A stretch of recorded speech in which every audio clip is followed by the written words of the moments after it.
80.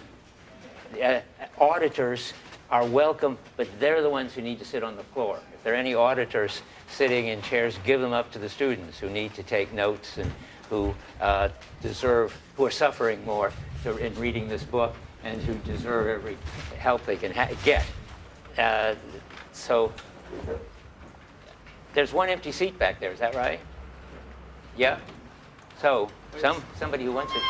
So how many people are actually filling out this form right now? Okay, so be sure you hand it to me or Dan at the end of class. We'll stand by the door. This is Rick Canedo. This is Dan Turner. They are the team. You introduce yourself. Here's your notes. These are the notes for the course. Okay. Does anybody else need a syllabus?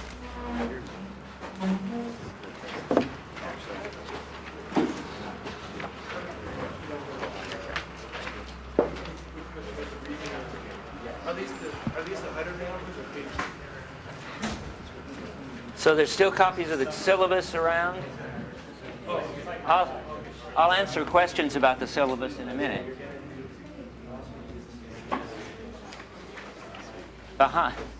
Is everything okay, Tao? It's great. As long as I'm not getting in anyone's way. Yeah, I just want to move this so it's not rubbing up against your shirt. Okay. Are you going to be recording every class? No, just today. This today, the person fixing my microphone is named Tao Ruspoli. He's a filmmaker from LA.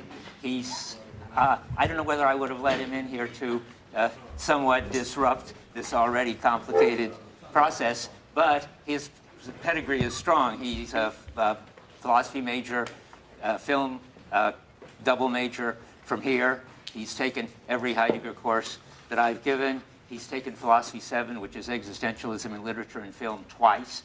And it's that led him to this career of filmmaking. So he has sort of every right to be here. And now, let's turn to worrying about the syllabus.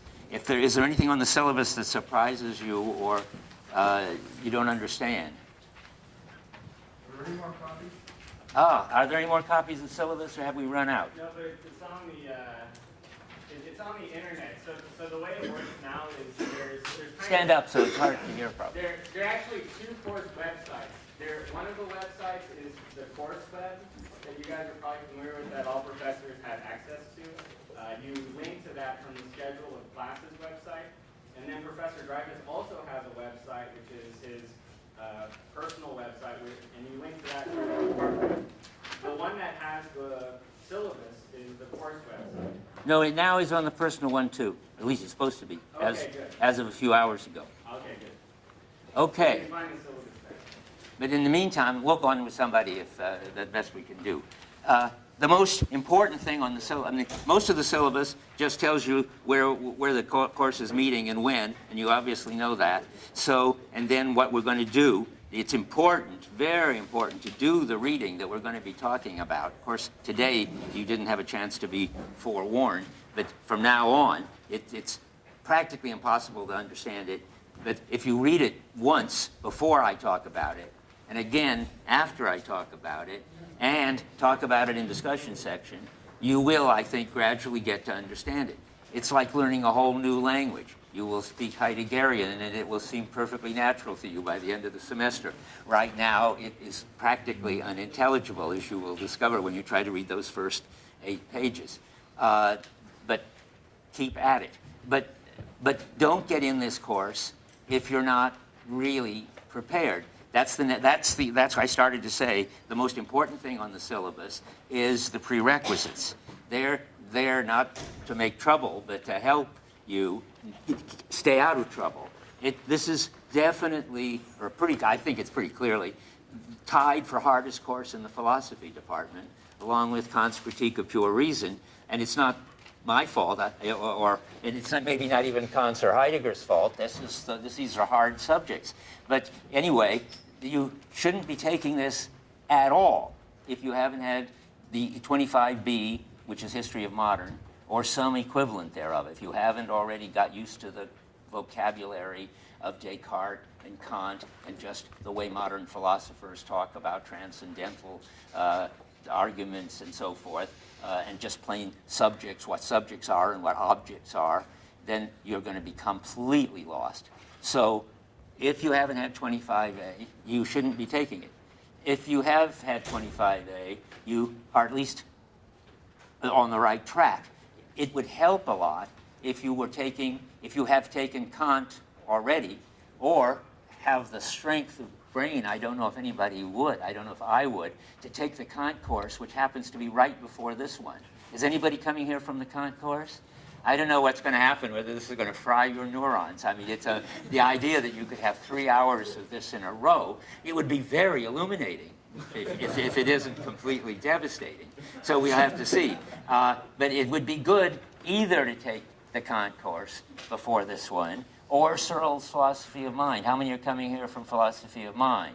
Okay, well, that's terrific. I think that's easier to stand two courses back to back if they're Searle and me, than, and because, well, I don't know, I have this feeling that we sort of keep you awake for sure. Not that Dan Warren doesn't. It's just that it's hard. Just that it's hard. So hard to do Kant. Anyway, so I recommend very much that you take the Philosophy of Mind course and this one. It's just an amazing experience, which I wish I would have been able to have two courses that are talking about the same thing and at every point claiming exactly the opposite. So Searle is like Descartes, only brought up to date.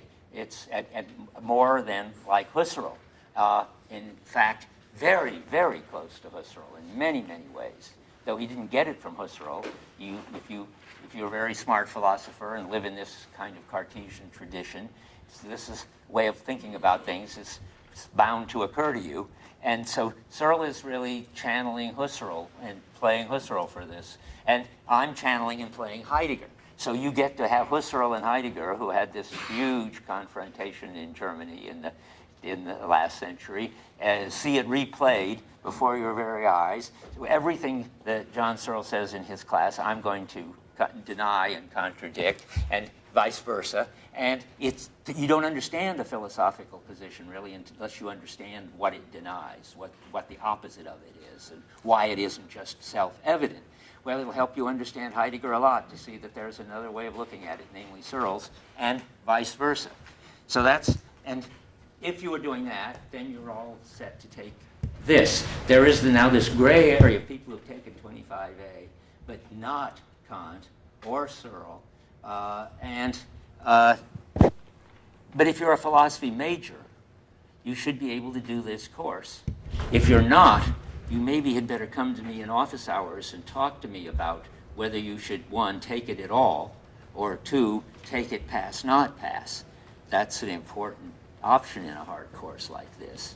For philosophy majors, it's important to know that if you take this course pass, not pass, then you've used up your pass, not pass freebie, which lots of people use when they take the logic course. So if you want to take the logic course pass, not pass, you can't take this one pass, not pass for the major. You can take it pass, not pass for your own fun. Okay, any questions about that? That's all very important, but pretty straightforward, I think. When? I heard you were going to concentrate on Division 2 a lot more this. No, but I'm glad you asked. Just the contrary. I have decided, in the background, which you don't need to know about, but it might help to understand why I do what I do, I'm trying to rewrite the commentary for a second edition, which I've been trying to do on and off for about the last 8 years, because by now I think it's about, 20% wrong, and then another 20% new things I would put in, and I've been beaten on by the reviewers for not having done Division 2. Reviewers are always saying, well, if they'd done Division 2, it would have cast everything in a new light, and you can't really understand Division 1 without Division 2. I think that's completely false, and it's interesting that no reviewer ever says just what you would change in your understanding of Division 1 if you had done Division 2. But I think it's high time that I do Division 2 in the commentary. And so I either would do a lot on Division 2, which is what I did the last time I gave this course, or nothing on Division 2, which is what I'm going to do this time. I think it was a disaster the last time I gave it because I tried to breeze through Division 1, which is very hard and dense and important. And then I had, running out of time, hit temporality, which is the hardest thing ever written, which is the second part of Division 2. And the students were mainly lost. And I'm afraid I couldn't help them much because I didn't very well understand the temporality part myself. And there's still lots I don't understand about it. That's what keeps me from managing to write the revision, but I will get there. But for this, I think for your good and for my good, the best thing to do is to really go through Division 1 and hit and talk about everything and not skip it at all, skip anything, and try to do a thorough job on Division 1. Then without that, you really can't do Division 2. And then, if anybody wants, I'll put on the website a paper I've written which I think explains Division 2 as far as guilt and death and resoluteness and authenticity, all the existential stuff is concerned. I think, and I offer you no help with temporality. You're on your own. So that's the answer to this. And if those of you who are in it for the existentialism, I'm glad you asked because truth in advertising requires me to say that you shouldn't hang in there for that. We're not going to do it. Follow-up question? Yeah. Are you going to teach Division 2 next semester? No, I'm not going to teach Division 2 next semester because I'm going to teach a course, one of these discovery courses, with Ken Goldberg, who's in industrial engineering, and it's related to later Heidegger. I think it'll be an interesting course about efficiency. And we're going to teach a course about Frederick Taylor, who is the man who invented the production line and efficiency and what the philosophical presuppositions of that are. It's going to be called Questioning Efficiency, Human Factors, and Existential Phenomenology. That's a discovery course for you. So, because I'm doing that, I won't be doing Division 2. I'll be doing, in effect, Heidegger 2, that is, later Heidegger. Anything else? That's great. It makes me uneasy that there aren't more problems. Can we get a bigger room? I don't know. I'll see. I'll try. This is a very nice room, but it is certainly too full. Now, how can this be? I wonder whether we've really got 80 seats in here, or whether they've been stolen into other rooms. How many people, I'm not going to throw you out, but it helps me know what's going on. How many people have very recently signed up for the course? I looked on Friday. Have anybody signed up since Friday? Very few. There were 92 on Friday. How many people are auditing the course? Not so many. 1, 2, 3, 4, 5, 6, 7, 8, 9, 10, 11, 12. Okay. I think all we need to know is how many people are not officially enrolled in the course right now. Okay, let's hear that. But that's not going to affect whether you get in, because you're going to get in, even if we have to get another room or sit on the floor, because there's, as I say, enough TA power, and that's what matters. But how many are wanting to take the course who are not enrolled in the course? Well, and not on the waiting list either? Is that what you want to know, Rick? Or Waiting list and... Okay, how many who want to take the course are not enrolled in the course, that is, are either on the waiting list or not even that?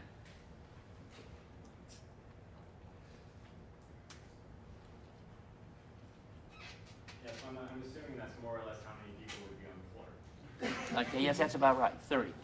I think that's probably likely. And if all those 30 people took it, we would still, then it would be... You need another GSI. We need another GSI, right. So I can't just say everybody who wants to take the course will get in the course. We have room for what roughly 10 or 20, 15 at the most, more people, right? Yeah. Okay. But I think after today, and after you try doing the reading that I've assigned for today and for the next lecture, There's a high rate of attrition in the course. What? There's a high rate There's a high rate of attrition, which shows great intelligence. The people who don't come back are smart.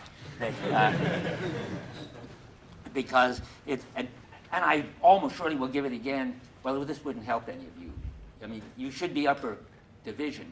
Freshmen and sophomores certainly shouldn't take it. And I'm almost sure to give it again, as far as I know. When you who are freshmen and sophomores will be seniors, which is the time to take it. You should really take this course after all the philosophy courses, because Heidegger's sort of the last word on philosophy.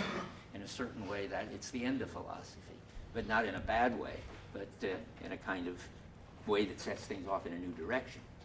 Okay, I'm going to go on from here. Here we go. Oh, yeah, one more thing. I'm looking at my notes here for a little more business yet. All of you should be reading the Being and Time translation of Macquarie and Robinson, the standard black-covered one. Don't read Joan Stanbaugh, partly because it's deceptively clear and simple, but only by leaving out all the nuances, and partly because I'm going to be constantly citing pages, and the only pages I'm going to be citing are the ones in the English translation by Macquarie. So that's the one you need. So it's a black hardcover. Is there a paper version? Somebody said there was. I don't think I've ever seen one. Anybody have a paper? There is one. It's like blue. There's a blue one. Yeah. Are you sure? That's not Joan I've seen Stanbaugh. it Cody. It's not Joan Stanbaugh. No. It's that one. Okay. Well, have it in either. I trust. And nobody's got the blue one. I would like to hurry up and find out whether the pages are the same. Nobody. Okay. Well, let's see. What else? Okay, quickly, some other things. There's a list of books down there on the syllabus. All of them good books about being in time. I'll say something about them next time. But the main thing is, it's best just to read Being in Time over and over, and not these other people. But if you like to read other people, I've collected the very, very best other people and the very best and the Heidegger books that are very relevant to this one. And I'll hand out sort of list of what the relevant related reading is for each week, starting next week. Oh yeah, one more thing. The grades will be based on 2 papers, and they'll get 45% of the grade each, and participation in discussion sections will be the roughly remaining 10%. That's sort of to express the fact that it's required, the discussion sections. It's very important. You can't imagine how little you could get away thinking you understood something when you didn't if you aren't there in discussion sections trying it out. And so the discussion sections will determine if you're on the margin, whether you get an A- or a B+, for instance. Yeah? 2 questions. First of all, if we want to take it pass, not pass, will there be different requirements? Oh, no. The way it works is when you take a course not pass, you get graded exactly like everybody else, but if you get a C- or higher, you pass, and if you don't, you don't. Anything else? Okay, into the... I have a second question. Yeah, go ahead. Yeah, it was about the fact, do we have to use a translation? Is it going to get in the way if we don't use a translation? You mean you read it in German? Yeah. Hooray. No, I think it's, of course, the best thing is to read it in German. And particularly, I'd be delighted if you'd read it in German, if that's what you're thinking of doing, and bring the German, because every once in a while, something crucial in the discussion hinges on the German. I brought mine, so I always have it ready. And how many would read it in German, or are intending to read it in German? Good. Anybody else? 2, 3. Okay, keep me posted on anything you find in the German that I haven't already mentioned as something that we should be worrying about. I'll have lots to say about the translation. The translation is generally good, but every once in a while, on some absolutely crucial term, it goes completely crazy. I mean, one of them will come up today before the end of the day, and you'll see what I mean. Okay, finally, I think maybe the TA's already said it. No discussion sections this week. Starting next week, there'll be. Did you explain that, Rick? No, but yeah, so discussion sections are going to start next week, and I'm just going to use the course web to make these important announcements so we don't take too much class time.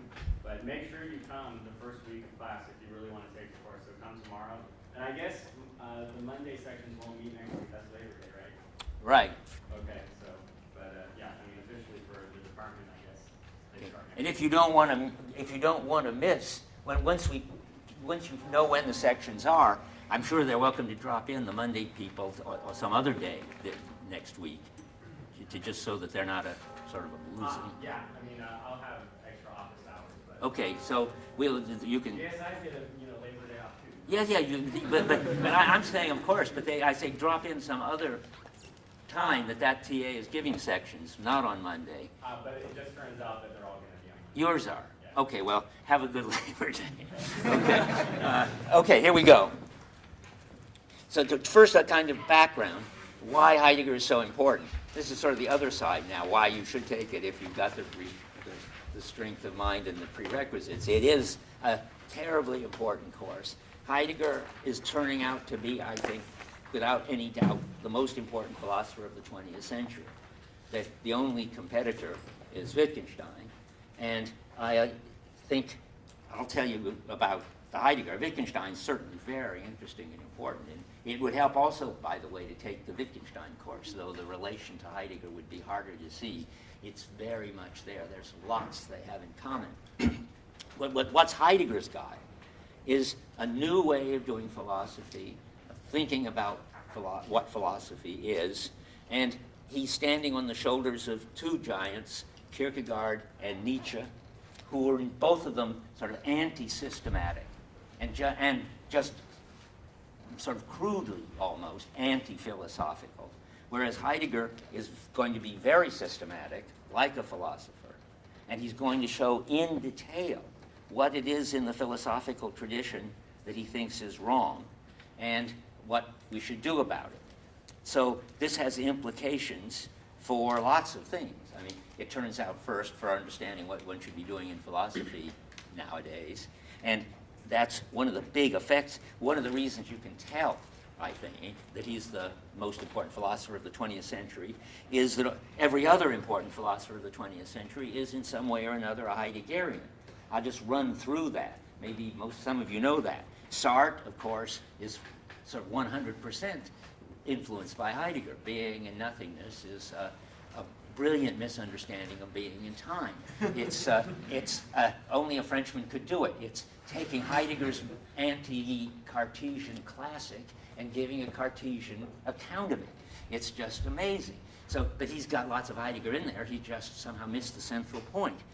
And then Merleau-Ponty, who's much closer, who's got Heidegger right, but who's doing something Heidegger didn't do, talking about perception and talking about what we share with animals and pre-linguistic children. But Merleau-Ponty thinks of himself as straight out of Heidegger. Pierre Bourdieu, you may not know, but who's a very important sociologist and anthropologist who died recently. Bourdieu said to me once, my first love in philosophy was Heidegger. Foucault, on his deathbed, said that everything he writes he owes to Heidegger, that he's a Heideggerian through and through. And then he said, but Nietzsche won out in the end. And that's hard. That's interesting to explain, how he could be a Heideggerian and yet, in a very certain way, Nietzschean. But no doubt Foucault is, the whole structure of Foucault, I wrote a paper about this, if anybody wants to find it, it's on my website, I think. The whole structure of Foucault is the same as the structure of Heidegger.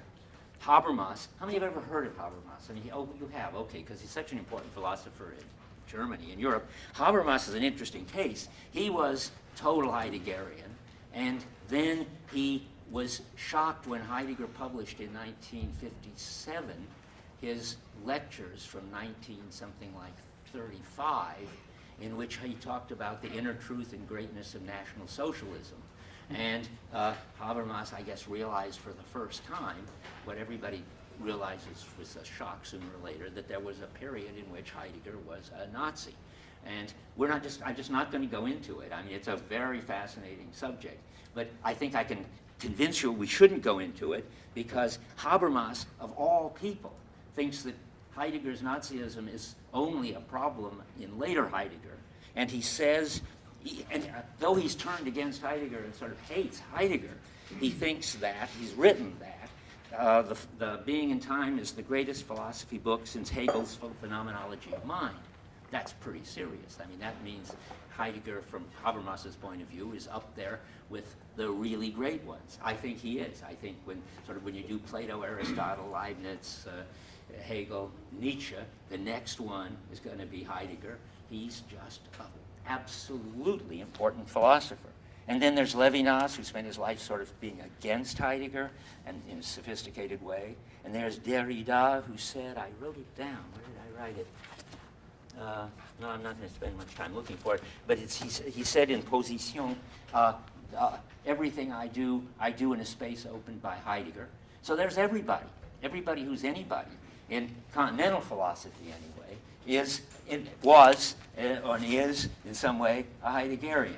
And in Anglo-American, it's less striking, but it's also less clear who the superheroes are. But two people who are Heideggerian in a certain way are Richard Rorty and Charles Taylor. So with that bunch of followers, you can well claim, I think, Heidegger could well claim to be the greatest philosopher of the 20th century. I don't think it's even close. Okay, so much for that. Now, anybody, I mean, I don't think there's anything to say about that. It's just a fact that I want you to know. And you will, in the end, make up your own minds if you take the course, whether you think he's all that great. Because it's the greatness, really, in a way, I mean, as Habermas says, the greatness rests a lot on being in time. Although later Heidegger's got lots of interesting ideas, they're not nearly so systematic and so totally original as, well, maybe they're as totally as original, but maybe they're as important. They're just different. But anyway, being in time is the main thing Heidegger's written. Now I'm going to go talk for the rest of the time about the issues, the hard stuff. Okay, so this is about being and time. And being is what I want to talk about today. Being is what those first 4 pages that I put down as what you would have read today if I had been able to tell you. How many did? Because we did put it on the web, didn't we, Rick? What they were supposed to read today, we put on the web. Yeah, I'm just curious. How many read from those pages? You sent it in the group email. How many read from 24 to 28? Very few. Okay. It must have been pretty unintelligible, I suppose, but that's you're supposed to begin to understand the new language. Well, I'm going to try to make it intelligible. So the important thing to know, and this is a kind of way to get oriented as you go into the rest. By the way, I took it Rick had trouble hearing me. Are you having trouble hearing me over there anywhere? Anybody? If you do, just let me know. Okay, so there are 3 modes of being.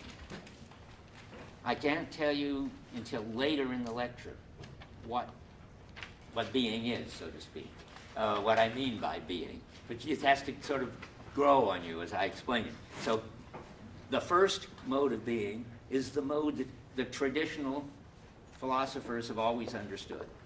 That is the only mode of being that traditional philosophers ever understood. And Heidegger calls that presence at hand. That you see in being and time a lot, because that's an very, very important mode of being. The traditional philosophers weren't wrong. And the German is Vorhandenheit. And I have to tell you at some point that there are all these different ideas about how to translate these important terms. Vorhandenheit is presence at hand in the being in time, but in my commentary, I'm calling it occurrentness. And unfortunately, in Basic Problems, which is the most relevant book by Heidegger, which are his lectures given the year Being in Time was published, it's sort of Heidegger's course on being in time. The translator there calls it extantness, and it's pretty upsetting that you've got all these terms for the same term. I can't do anything about it except just warn you that, and so maybe I should even write it on the board. So we've got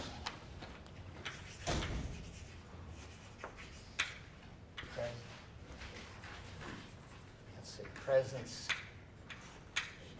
at hand. Then I call that occurrentness. Hofstadter calls it extantness.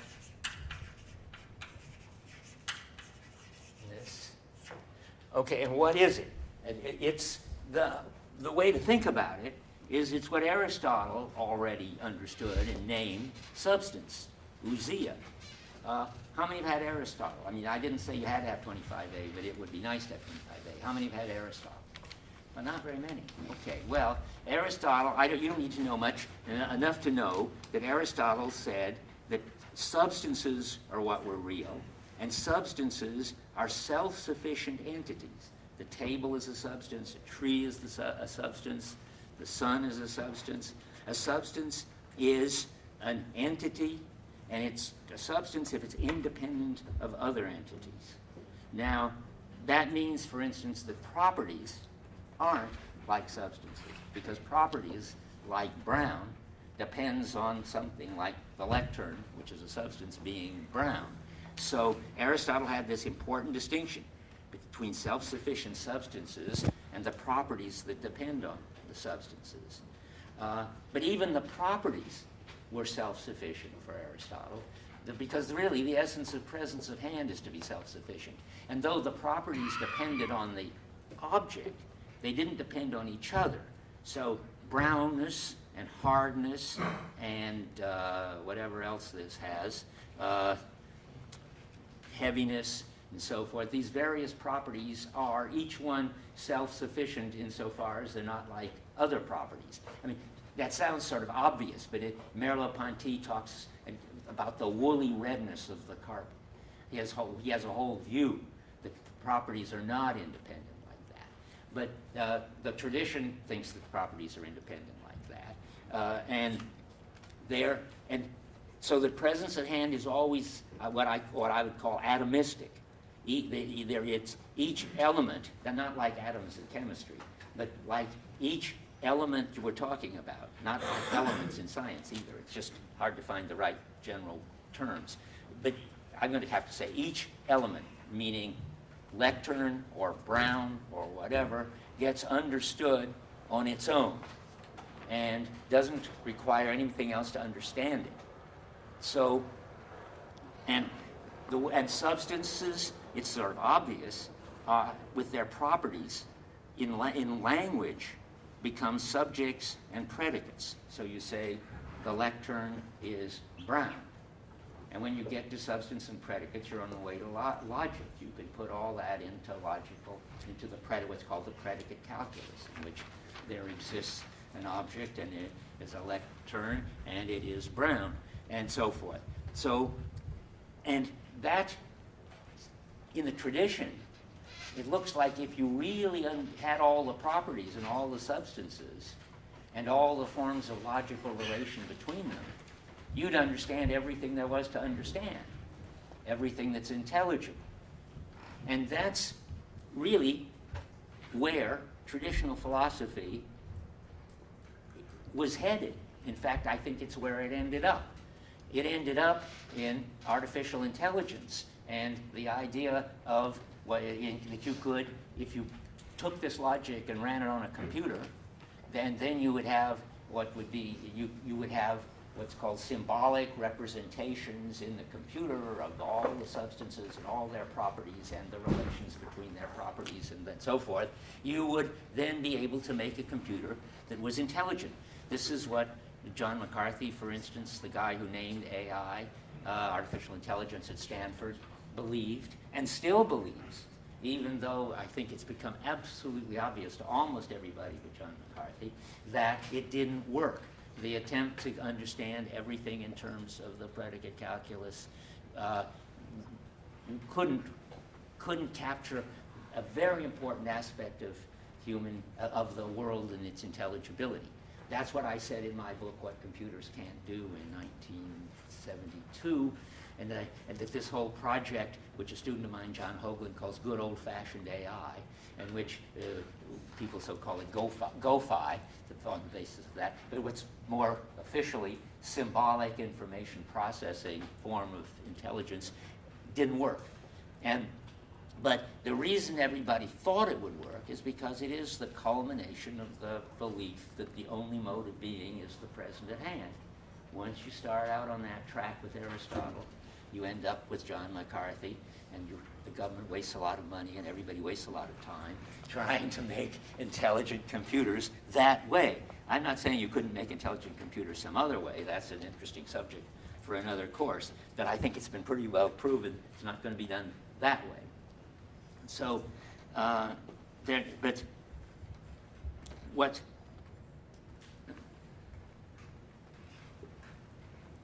can't read my own notes. It seems very so crazy. Okay, well, it's going to turn out in a minute that there's obviously another mode of being, which the tradition didn't understand. And it's one place Heidegger suggests that Anaximander, the first of the pre-Socratics, who wrote roughly in 700 BC, did have a sense that there was something else, another understanding of being, in which he talked about being having to do with custom, and being having to do with skill. And Heidegger talks about that. But if there was any such thing, there's only one sentence of Anaximander, so it's hard to know what he was talking about. But Heidegger wrote 70 pages on it or something like that. Anyway, except for this bizarre exception, nobody has paid any attention to this other mode of being, which is certainly as important or more important, and as pervasive or more pervasive than presence at hand. And it's a mode of being which Heidegger calls readiness to hand, Zuhandenheit in German. So you get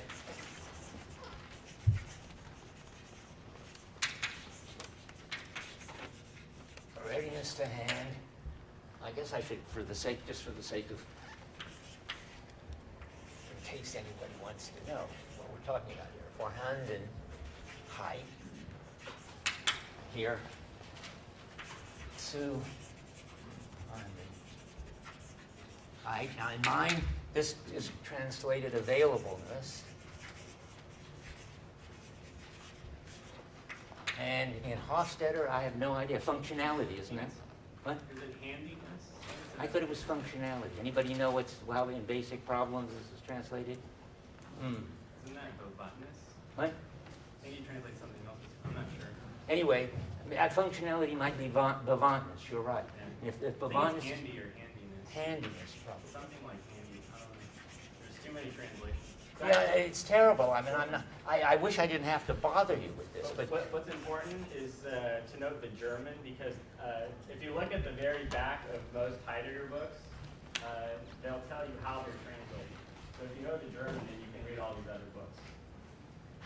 okay. But what's important is I wouldn't bother you with all these different translations, but if you do go out and read other books and you don't know that you're reading about the same thing when you read about the occurrent as we've been talking about about as the present at hand, then you are really in trouble and wasting your time. So it's important to pay attention to how these particular German words are being translated. And as you read the other books, that's why it's a good thing I write the German words on the board. You have to ask yourself, that's what Rick is saying, well, it doesn't matter how they're translating it, as long as you just know that it's the same word that's coming up under concept, that's coming up under all these names. Yeah. I was just scratching my arm.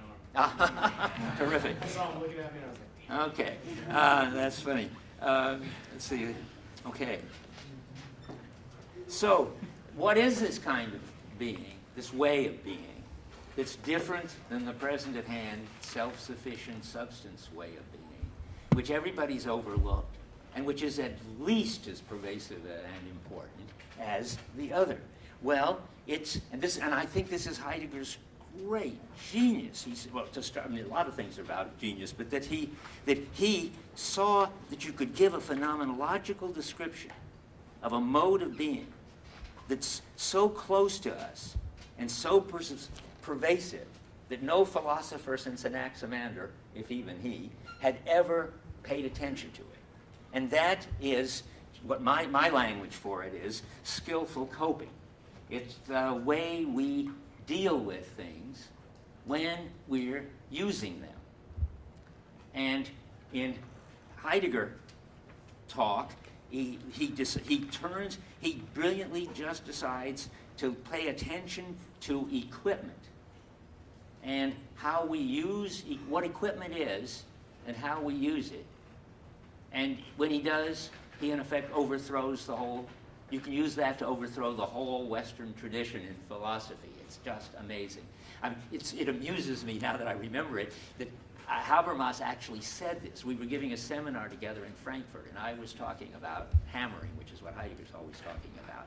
And Habermas said something like, Bert's talking about hammering, and he thinks, and it looks like he's making a sort of straightforward phenomenological point, but he's really bringing down the whole history of the West. And I haven't really thought of it that way, but it's exactly what Heidegger's doing. He's showing that there's something absolutely important that's been left out in all of the philosophy of the West, and that is that equipment is never self-sufficient. It's always defined in terms of other equipment. He talks about in the reading, not for this week, but for next week, about desks and lamps and